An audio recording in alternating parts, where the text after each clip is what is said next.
বরিশালের মানুষেরে সবাই একটা কথাই বেশি কয়, ও মনে ডাইলে লবণ দিছো না দিবা। আচ্ছা, আমার মনে একটা প্রশ্ন আসে, যারা যারা বরিশাল ছাড়া অন্য অঞ্চলের লোকজন আছে, অন্য ডিস্ট্রিক্টের লোক আছে, তারা কি ডাইলে লবণ দেয় না? তারা কি ডাইলে লবণ ছাড়াই খায়?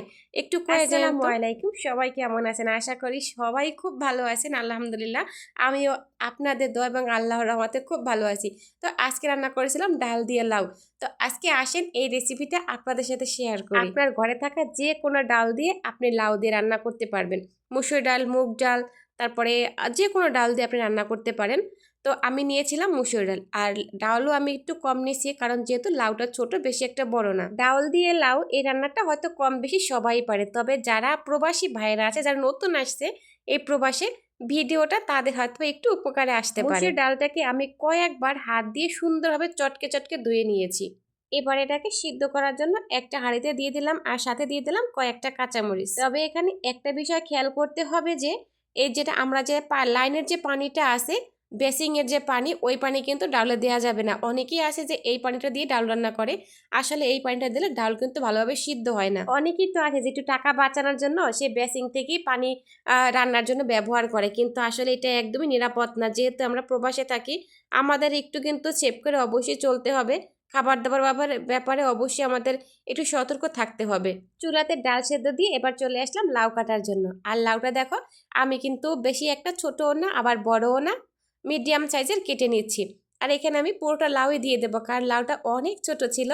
আর এই লাউতে রাখলে আর পর 2 বেলা খাওয়া হবে না, এক বেলাতেই ফিনিশ হয়ে যাবে। তাই সবটা লাউই আমি দিয়ে দিলাম। দেখো, এবারে কিন্তু কেউ হাসাহাসি করবা না আমার এই আইডিয়াটা দেখা। তোমরাও যদি হয় এই আইডিয়াটা কাজে লাগাইতে পারো, ঠিক আছে? কারণ যেহেতু এটা প্রবাস ভাই, এইখানে কিন্তু ডাল গোটন নাই। আর দেশে থেকে নিয়ে আসলে হয়, কিন্তু আমি তো দেশে থেকে আনি নাই।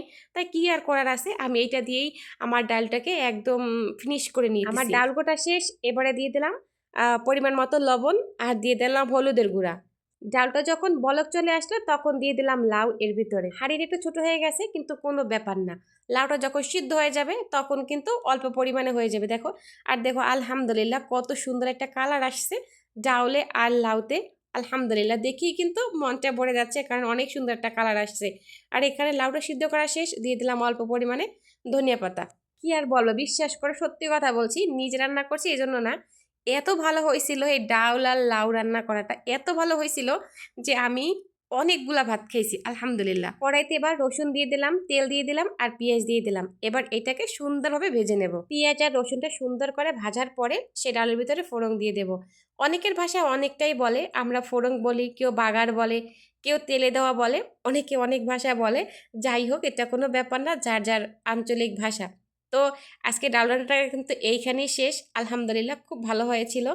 আর সবাইকে অনেক অনেক ধন্যবাদ ভিডিও সম্পূর্ণ দেখার জন্য, পাশে থাকার জন্য। নেক্সট টাইমে অন্য একটা ভিডিও নিয়ে আবার আসবো। দোয়া রাখবেন সবাই। আল্লাহ হাফিজ, আসসালামু আলাইকুম। ভালো থাকবেন সবাই।